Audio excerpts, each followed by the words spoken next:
BJP सफलता और BJD विफलता को नहीं मंत्री दामोदर राउत देथिबा बयान उपरे जवाब रखिछि बीजेपी। समीर महांती कहछन्ती तृतीय महलार 3 जण ऑफिसर शासन चलाइछन्ती। ऑफिसर माने असंवैधानिक भावे शासक दल को नियंत्रण करुथबा अभियोग करछन्ती समीर महांती।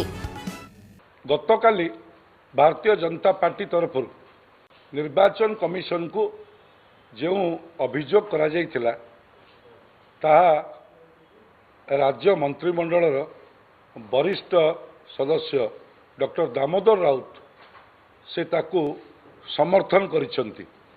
जो 4 जण ऑफिसर से दल को शासक बीजेडी दल को परिचालना करुछंती सेमाने जो भली भाव में तृतीय महलार 4 जण अमला कार्तिकेयन पांड्यान, प्रदीप महापात्र, डॉक्टर गोपबंधु दास, सुरंजन शतपथी बीजेडी राजनीतिक कार्यक्रम को असंवैधानिक भाव नियंत्रण करुथिबा बीजेपी अभियोग करछि।